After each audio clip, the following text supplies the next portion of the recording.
اتنے میں منیب بھی ان کے پیچھے پیچھے چلا آیا تھا۔ منیب کے آتے ہی دونوں لڑکیاں باہر نکل گئیں۔ عدن میری بات سنو۔ منیب عدن کا سرخ چہرہ دیکھ کر عدن کی طرف بڑھا۔ منیب نے عدن کا بازو پکڑنے کے لیے ہاتھ بڑھایا۔ عدن نے غصے سے ہاتھ جھٹک دیا اور منیب کو گریبان سے پکڑ کر زور زور سے جھنجھوڑنے لگی۔ تم ہو کون؟ سمجھتے کیا ہو خود کو؟ مجھے اغوا کر کے کیا ثابت کرنا چاہتے ہو؟ یاد رکھنا، مر جاؤں گی لیکن ان گھٹیا لڑکیوں کی طرح تمہارے اشارے پر نہیں ناچوں گی۔ میں تمہیں خیر چھوڑو، کس کو کہہ رہی ہو؟ کس شخص سے رحم کی امید کر رہی ہوں؟ جس شخص میں انسانیت ہی نہیں، بے ضمیر شخص ہو تم، درندہ صرف۔ عدن دکھ سے ہنسی تھی، ایک آنسو اس کی آنکھ سے ٹوٹ کر گرا تھا۔ منیب گمسم سا عدن کو دیکھے جا رہا تھا، جیسے عدن اس کو نہیں بلکہ اس کے سامنے کسی اور کو بلا بلا کہہ رہی ہو۔ منیب نے اس کی آنکھ سے نکلنے والے آنسو کو اپنے ہاتھوں سے صاف کیا اور بس اتنا کہا، تم اب یہیں رہو گی؟ کسی بھی چیز کی ضرورت ہو تو بیل بجا دینا، اور کھانے پینے کی سب چیزیں فریج میں موجود ہیں۔ منیب نے سائیڈ پر رکھے فریج کی طرف اشارہ کرتے ہوئے کہا۔ عدن نے ڈھال سی ہو کر بیڈ پر بیٹھ کے ہی اس کا حلق چیخنے اور رونے کی شدت سے خشک ہو گیا تھا۔ عدن کی حالت دیکھ کر منیب کو تکلیف ہوئی تھی۔ وہ اگر عدن کو کچھ بتاتا بھی تو عدن اس پوزیشن میں ہی نہیں تھی کہ وہ منیب کی بات کا اعتبار کرتی۔ منیب کا دل کر رہا تھا کہ وہ عدن کے پاس ہی رہ جائے، اس کے سارے آنسو سارے دکھ سمیٹ لے، اسے سچائی بتا دے، اسے بتا دے کہ وہ اس سے عشق کرنے لگا ہے، وہ اس کو کھونا نہیں چاہتا۔ عدن اس سے بدگمان نہ ہو لیکن وہ مجبور تھا۔ اس دنیا میں اربوں لوگ ہیں، لیکن ایک ہی شخص دل کو اتنا اچھا کیوں لگ جاتا ہے کہ اس کے بغیر جینے کا تصور ہی سانسیں روکنے لگتا ہے؟ آخر کیوں؟ منیب کی نگاہوں میں چھپا درد عدن کو نظر نہیں آیا تھا۔ منیب نے پہلی بار عدن کی آنکھوں میں اپنے لیے شدید نفرت دیکھی۔ منیب سے برداشت نہیں ہو رہا تھا، وہ تھک کر واپس لوٹ گیا تھا۔ میری زندگی میں پہلی بار اس کی دھڑکنیں بے ترتیب ہوئی تھی۔ کیا تھا عدن میں ایسا کہ وہ اس کے سامنے ہار جاتا تھا، اپنی ذات کو بھولنے لگتا تھا؟ عدن کا آنسوں سے تر چہرہ اس کے اندر کی دنیا کو تباہ کر گیا تھا۔ وہ تھکے تھکے قدموں سے عدن کے کمرے سے باہر نکل گیا تھا۔ عدن کی نفرت بھی جائز تھی۔ دوسری بار بھی عدن سب کی نظروں میں گر گئی تھی۔ دوسری بار بھی عدن کی کوئی غلطی نہیں تھی۔ عدن میں ہمت نہیں تھی کہ وہ گھر والوں کا سامنا کرتی۔ عدن ایک بار پھر ٹوٹ کر بکھر گئی تھی۔ اس کا دل کر رہا تھا زمین پھٹ جائے اور وہ اس میں دفن ہو جائے۔ یا اللہ، کہاں پھنس گئی ہوں میں؟ کیوں؟ آخر کیوں؟ ہر بار میرے ساتھ ایسا کیوں ہوتا ہے؟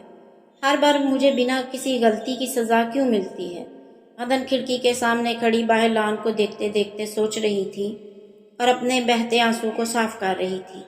میڈم، آپ کو سر منیب بلا رہے ہیں ناشتے کے لیے۔ اتنے میں ایک لڑکی نے کمرے میں آ کر عدن کو کہا، جا کر کہہ دو اپنے سر کو مجھے کچھ نہیں کھانا۔ عجیب درندہ صرف انسان ہے، پہلے مجھے کڈنیپ کر لیا، اب ناشتہ کرنے کو کہہ رہا ہے۔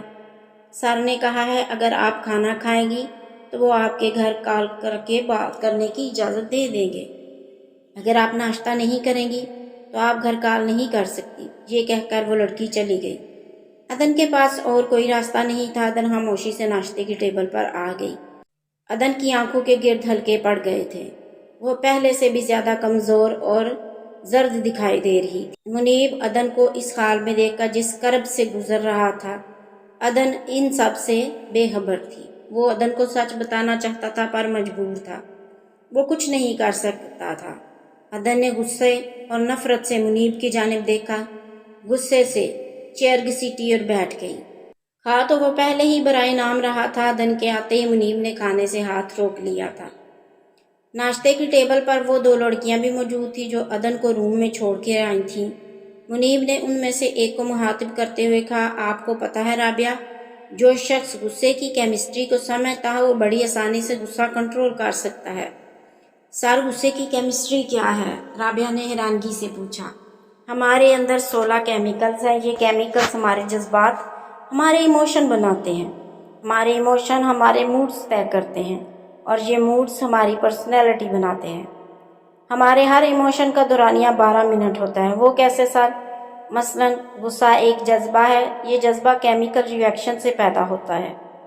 مثلاً ہمارے جسم نے انسولین نہیں بنائی، یا یہ ضرورت سے کم تھی، ہم نے ضرورت سے زیادہ نمک کھا لیا، ہماری نیند پوری نہیں ہوئی یا پھر ہم خالی پیٹ گھر سے باہر آ گئے، ہمارے اندر کیمیکل ری ایکشن پیدا ہوگا۔ یہ ری ایکشن ہمارا بلڈ پریشر بڑھا دے گا اور یہ بلڈ پریشر ہمارے اندر غصے کے جذبے کو پیدا کر دے گا۔